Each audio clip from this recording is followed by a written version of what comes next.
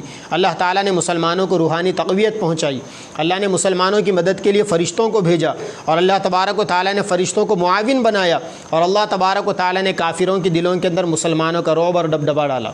اسی لیے میرے بھائیوں، اللہ تعالیٰ کا قرآن کہتا ہے وَأَعِدُّوا لَهُم مَّا اسْتَطَعْتُم مِّن رِّبَاطِ الْخَيْلِ وَأَعِدُّوا لَهُم مَّا اسْتَطَعْتُم مِّن قُوَّةٍ وَمِن رِّبَاطِ الْخَيْلِ۔ اے مسلمانوں، تم اپنے آپ کو تیار کرو، طاقت میں تیار کرو، اسباب جنگ کے طور پر تیار کرو۔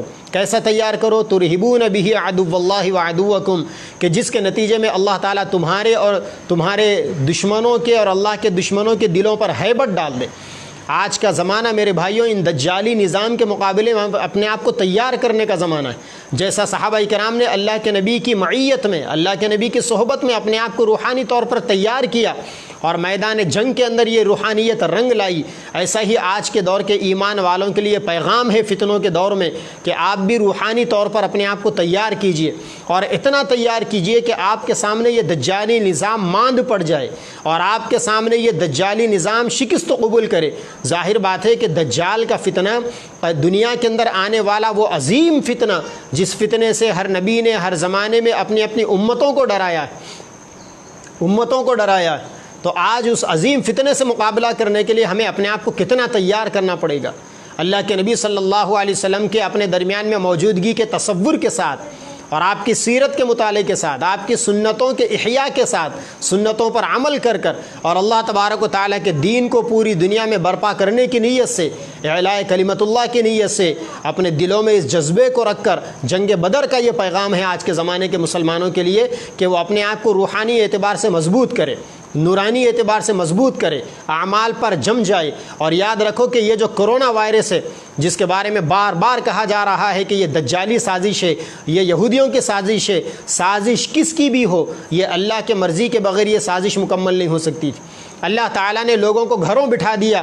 میرے ناقص عقل سے میں یہ سمجھتا ہوں کہ ایمان والوں کو اللہ نے موقع دیا کہ تم اپنے گھروں میں بیٹھ کر اپنی روحانیت کو مضبوط کرو، اپنے رب سے اپنے تعلق کو مضبوط کرو، اور دجالی فتنوں کو اپنے دماغ کو سوچنے والا بنا کر، اپنے دلوں کو مضبوط بنا کر دجالی فتنوں کا باریکی سے جائزہ لو، اور اللہ کے نبی نے جو دعا کی تھی اشیاء کی حقیقت کو جیسی ہے ویسی دیکھنے دکھانے کی، اس کو سمجھو۔ اللہ نے یہ لاک ڈاؤن کے نتیجے میں یہ موقع دیا کہ بند کمروں میں، گھروں کی چہار دیواری میں بیٹھ کر روحانیت کو مضبوط کرو، تعلق کو مضبوط کرو، کثرت سے استغفار کرو، قرآن کی تلاوت کرو، راتوں کو شب زندہ دار ولی بنو، رات بھر عبادتیں کرو، روحانیت مضبوط ہوگی۔ اپنے بچوں کو تیار کرو، اپنے بچوں کے اندر جذبہ سیلف ڈیفنس پیدا کرو، اور اپنے بچوں کے اندر دجالیت سے مقابلے کا جذبہ، دجال کے مقابلے کا جذبہ، اور سیدنا مہدی علیہ الرضوان اور سیدنا عیسیٰ علیہ السلام کی آمد کے بعد دعا کرو اللہ سے کہ اللہ ہمارے ان بچوں کو قبول کر لیجئے حضرت مہدی علیہ الرضوان کے اول ساتھیوں کے لیے۔ اس لیے اللہ تعالیٰ نے یہ لاک ڈاؤن دیا ہے، اسی لیے اللہ تبارک و تعالیٰ نے یہ تنہائیاں دی اور یہ رمضان کا مبارک مہینہ دیا ہے۔ اللہ تبارک و تعالیٰ سے دعا ہے کہ اللہ تعالیٰ ہماری روحانیت کو مضبوط فرمائے، اللہ تبارک و تعالیٰ ہمارے ایمان کو مضبوط فرمائے، اللہ تبارک و تعالیٰ ہمارے یقین کو مضبوط فرمائے، قرآنی تعلیمات پر جم جانے کی توفیق اللہ تبارک و تعالیٰ ہمیں عطا فرمائے۔ وآخر دعوانا الحمدللہ رب العالمین۔